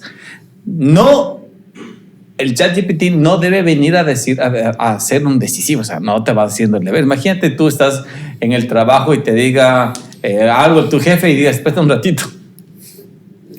Dice, punto 1. Tampoco, ¿no es cierto? Entonces es bueno es negociar, o más que negociar es poner los puntos claros. Tú has trabajado desde joven, desde la parte de la industria, eres docente, ¿qué crees que le falta al estudiante para no tener ese miedo de decir al profesor, ¿sabe qué, señor docente? No entiendo y por eso voy al ChatGPT. Tal vez no tengo esa capacidad de expresar mis ideas y quisiera mejor trabajarlo así. ¿Tú crees que deberíamos existir algo que se llama confianza de comunicación? ¿Eso nos falta? Sí, totalmente de acuerdo. Yo creo que hay muchas técnicas que se pueden trabajar para que el estudiante llegue a ese nivel de confianza con el educador. Y de otra manera también el educador también tiene que ser preparado para poder dar esa apertura a que el estudiante se pueda abrir y expresarse de esa manera abierta, con la línea del respeto siempre de lado y lado. Sí, definitivamente. Un mensaje a todas las personas que te escuchan allá que tú quieras recomendarles. O sea, algo que tú le digas, oye, hay alguna parte que nosotros hacíamos de la avíspate, ¿ya? Por ejemplo, oye, la cerveza se toma bien fría, avíspate. Algo de lo que tú has aprendido que quisieras decirles a algún colega que esté a punto de que quisieras decirle así, de una forma, decir, oye, tal cosa, oye, avíspate. Toma las decisiones que normalmente te dan temor tomarlas. Avíspate. Cuando las tomas, te das cuenta de que no era tan difícil como los pensabas. Avíspate. Avíspate. El que nos avispamos, nos divorciamos. Salud. Y sencillamente, ¿por qué lo digo? Hago una pequeña analogía, porque a mí me gusta hacer triatlón. Ajá. Entonces, o a veces hacer senderismo. Entonces a veces me meto en estas competencias medias complicadas y cuando ya estoy en camino digo, ¿por qué me metí? Pero una vez que te metes no tienes otra alternativa que continuar y terminar. En natación es así, o sea, arrancas y debes terminar, salvo que te calambres o lo que sea. Entonces tú ves muchas personas de distintas, capacidades físicas, uno más gordito, otro más flaquito, diferentes aptitudes, ¿no? Entonces, lo importante es tomar esa decisión. Si te tomas la decisión y tienes la certeza de que algo lo vas a hacer, hágalo, que si otro lo hizo, usted también lo va a hacer. Y en el camino, usted se va a dar cuenta que valió la pena tomar esa decisión. Y eso, ahí usted se va a... solito se va, usted va a dar esos toquecitos de decir, sí puedo, vamos. La recompensa está del otro lado. Verdad. Salud, amigos. Salud. Andrés, si hubo un chef celebrity, es que por último les bajas del breaker, ¿qué cocina? Nada. ¿Tú crees que debería haber un eléctrico? Hacemos nosotros un cacho, imagínate, poner ahí, hacer el mejor empalme, al que cierre mejor las velas, al que no sé, al que diseñe bien un tablero. Sin electricidad, ¿qué pasa? Debería haber. ¿Un reality? Un reality eléctrico. Ahí está. Ya, aquí lo tenemos con la presidenta. Vamos a hagamos un reality eléctrico. Hacemos el reality. ¿Sí o qué? Transmitido por cortocircuito. Ahí está. La presidenta del CRIEL ya dijo, vamos a hacer un reality electrónico de la parte de comunicaciones y lo vamos a transmitir. Así que, ¿qué dices? Sí, claro que sí. Evidentemente ya la próxima temporada nos inscribimos a MasterChef también. Los eléctricos también cocinamos. Cacha. En una cocina de ilusión que se te quemara, digas. Claro, el electrochef. el electrochef, bueno. No, pero tomando en referencia también, sí, sin alejarnos del tema de electricidad con propósito, ¿no? Yo quería hacer una mención muy importante a que nuestra responsabilidad social como ingenieros eléctricos es marcada desde el punto de vista que lo que hemos hablado mucho de la eficiencia energética, de la responsabilidad que tenemos con las agendas de los objetivos de la ODS y tantas cosas, pero como profesionales también nuestro deber es poder llegar a la comunidad. Hoy en día tenemos la tecnología y hago mención, ya que me dijeron el marquetero, hago mención, esto realmente es algo que aporta a la comunidad, lo cual te felicito, Santiago. El primer podcast ecuatoriano en el sector eléctrico para que los estudiantes, para que los ya ingenieros también puedan adentrarse en el tema, en debates que realmente son de suma relevancia para la comunidad. Bueno, esta es una forma de tener responsabilidad social desde la ingeniería. Así que felicidades también por Muchas gracias, amigo. Vamos a brindar por eso. Salud, amigo. Salud. Avíspate. Suscríbete. Avíspate, suscríbete y dale like. ¿Qué dice, amigo Luis? La verdad, como recomendación que se les puede dar a nuestros consumidores de este contenido, ¿no? Es de que no dejen de estudiar. Porque hoy en día las tecnologías y sus modernizaciones van avanzando a pasos inalcanzables. Nosotros vamos, y a veces decir un país de tercer mundo es complicado. Es más bonito escuchar y decir país en vías de desarrollo. Y quizás nosotros tenemos un poquito de esa inercia en que la tecnología va llegando y nosotros podemos ir adoptando esa tecnología, ir estudiando esa tecnología.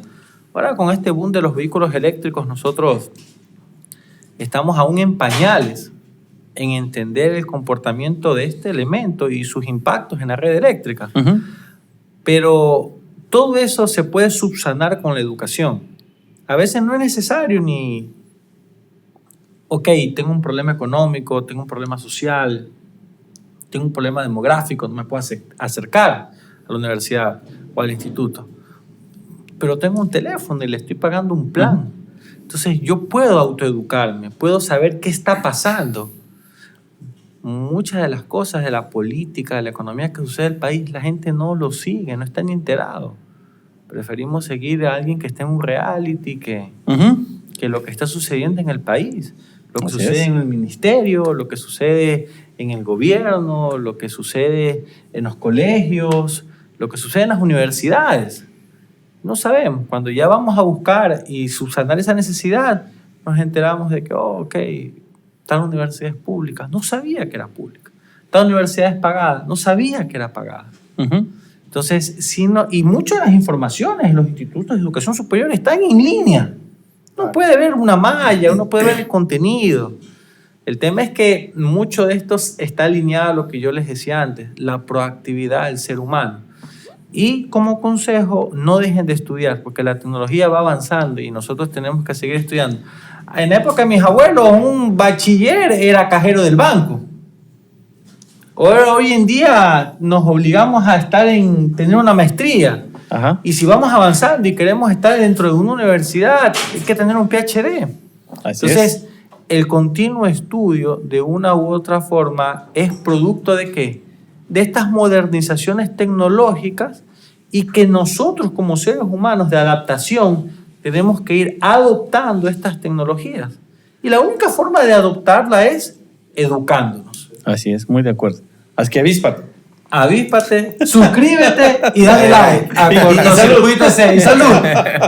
Así que amigos, este fue el episodio en el auditorio del CRIEL aquí en Guayaquil. Con mis buenos amigos e ingenieros muy respetables, muy queridos por sus estudiantes, por todas las personas que les conocen.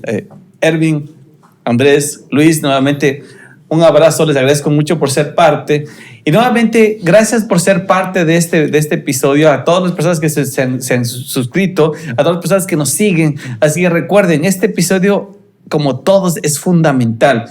Quienes saluda Santiago Villarroel, me voy sin antes agradecer a FM Electrodo, Sistemas de Puesta a Tierra para Rayos Nacionales Made in Ecuador. Está en su página web, aquí les dejo los datos para que los sigan. Ahí tienen sus distribuidores. ACIN, Centro Eléctrico Industrial, la parte de ingeniería eléctrica a nivel de todo el país, mantenimientos preventivos, correctivos, predictivos y toda la parte de ingeniería. Así nuevamente les agradezco mucho a FM Electrodo, les agradezco mucho a ACIN, les agradezco mucho a mis invitados y agradezco a todas las personas que nos siguen, porque este canal es para ustedes. Y nosotros apoyamos y damos un granito de arena para mejorar mucho como sociedad. Así que me despido sin antes decir salud con todos. Salud. Salud. Suscríbanse. Salud.